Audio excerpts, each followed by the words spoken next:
ध्रुवं कश्चित् सर्वं सकलमपरस्त्वद्ध्रुवमिदं परो ध्रुव्याध्रुव्ये जगति गदति व्यस्तविषये समस्तेऽप्येतस्मिन् पुरमथनतैर्विस्मित इव स्तुवञ्जिह्रेमित्वां न खलु ननु दृष्टा मुखरता। इसमें पुष्पदंत जी कहते हैं कि कुछ लोग इस जगत को सत्य बताते हैं। ध्रुव का मतलब होता है सत्य। कुछ लोग इस जगत को कहते हैं जगत सत्य है। कुछ दार्शनिक इस जगत को सत्य मानते हैं, नैयायिक आदि। और कुछ जो हैं इस जगत को असत्य मानते हैं, है ही नहीं। बौद्ध आदि नास्तिक लोग कहते हैं जगत है शून्य, सर्वम। देखिए, अपने यहाँ 12 दर्शन प्रसिद्ध हैं। उसमें 6 आस्तिक दर्शन हैं और 6 नास्तिक दर्शन हैं।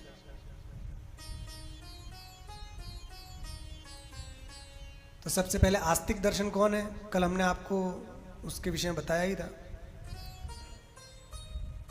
पहले है न्याय, दूसरा है वैशेषिक,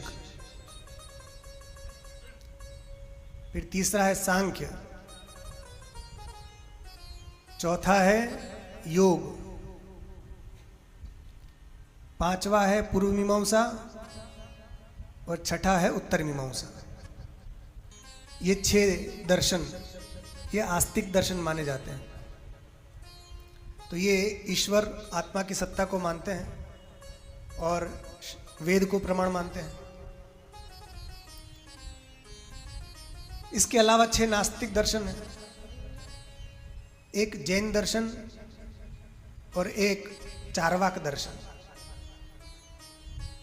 चार्वाक ये प्रत्यक्षवादी होते हैं।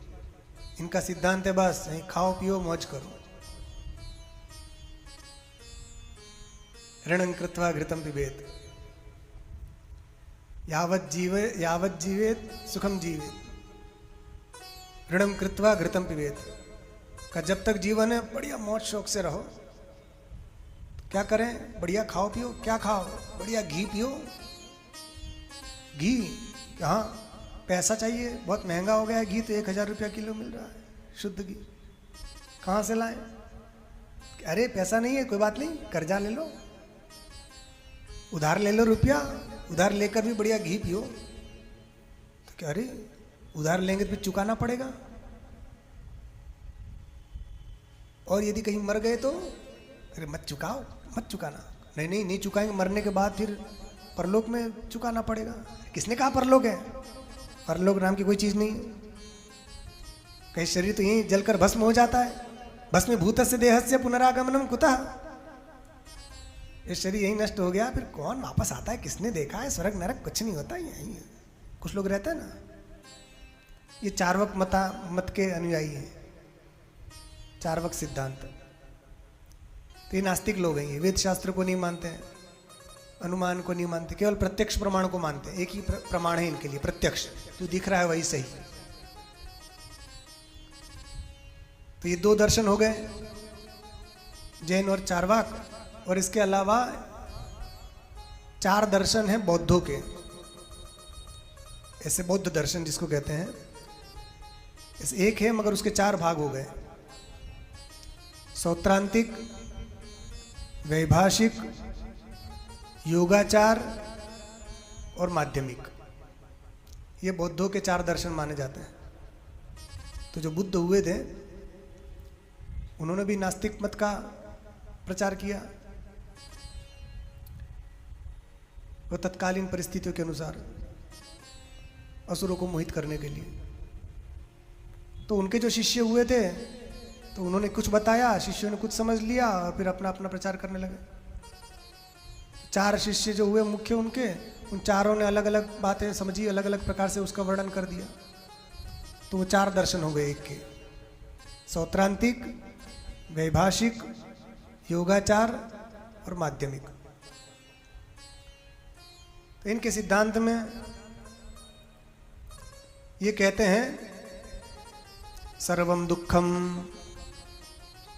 सर्वम क्षणिकम, सर्वम स्वलक्षणम, सर्वम शून्यम। ये उनका सिद्धांत है। तो चारों ने एक एक बात पकड़ ली और अपना अपना चला दिया। सब कुछ क्षणिक है, आत्मा भी उनके वहां क्षणिक है। आत्मा भी नहीं है, तो जब आत्मा ही नहीं है तो ईश्वर की तो बात ही दूर रही। ईश्वर को नहीं मानते वे। आत्मा है वो क्षणिक है, वो भी नष्ट होती रहती है हर बार फिर उत्पन्न होती रहती है। कहा कैसे ऐसे होगा? तो बोलते कि जैसे जल की धारा या दीपक की लो, संयम जलधारा। तो गंगा जी से काशी में आप हैं, काशी में जो गंगा जी की धारा है वो बहकर आगे चली जाती है। तो जो जल हमने वहाँ काशी में देखा था वहाँ तो अटका नहीं रहता है, बहता जाता है बहता जाता है वहाँ रोज। मगर हम कहते क्या है, ये गंगा है, ये गंगा है। न जाने लाखों करोड़ों वर्षों हो गए, वो जल राशि तो कहाँ चली गई, समुद्र में कब मिल गई, मगर फिर भी हम कहते ये गंगा है, ये गंगा है। इसी प्रकार उसमें एक तानता है ना, बहती जाती बहती जाती। इसी प्रकार जल दीपक की लो प्रज्वलित होती जाती है, एक के बाद आती जाती है, मगर लगता है ऐसा कि एक ही दीपक है। ये उन लोगों का सिद्धांत है। इसी प्रकार आत्मा भी नष्ट होती जाती फिर उत्पन्न हो, नष्ट होती। आलय विज्ञान, ये उन लोगों का दर्शन है।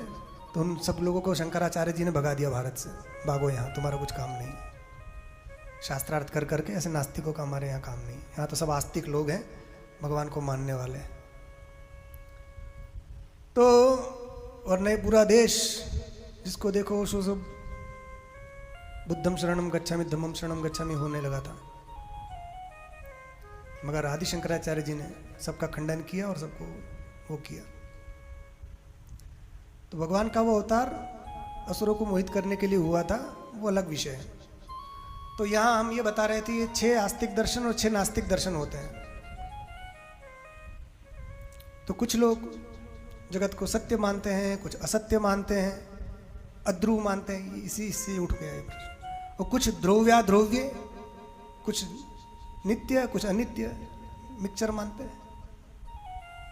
इस प्रकार से अनेक बातें सुनने को मिलती है। इसमें बड़े बड़े शास्त्रार्थ हुए। जगत सत्य है कि झूठा है, कि कैसे झूठा है, ये बड़ा लंबा। तो ये पुष्पदंत जी कहते हैं, देखिए हमें तो समझ में नहीं आ रहा कि सत्य है, झूठा है, क्या है। जो भी हो, जैसा भी हो, हे पुरमथन, इन सब से मेरी बुद्धि तो विस्मित हो गई है, आश्चर्यचकित होकर। फिर भी मैं आपकी स्तुति का बखान कर रहा हूँ, आपका स्तुतिगान कर रहा हूँ। क्यों? क्योंकि ये मेरी दृष्टता है, ये निर्लज्जता है। मैं निर्लज्ज होकर आपकी स्तुति कर रहा हूँ। क्यों? क्योंकि ये निर्लज्जता अपने आप मुखर कर देती है व्यक्ति को। कोई शालीन व्यक्ति होता है वो मर्यादा से रहता है, और जो कोई उद्दंड व्यक्ति आया तो सभा में भी आएगा तो अपने ही उसमें रहता है, ताव में। कहाँ कैसे बोलना चाहिए, कैसे बैठना चाहिए, ये सब एक शिष्टाचार है। मगर जब व्यक्ति उद्धत हो जाता है तो इन सब पर विचार नहीं करता। तो ये कहने लगे पुष्पदंत जी कि प्रभु, मेरी निर्लज्जता है, मेरी दृष्टा मुखरता, न खलु दृष्टा मुखरता। ये भी एक सूक्ति है। निर्लज्जता किसको मुखर नहीं बना देती? तो महाराज, मैं भी आपकी स्तुति करने के लिए बैठा हूँ।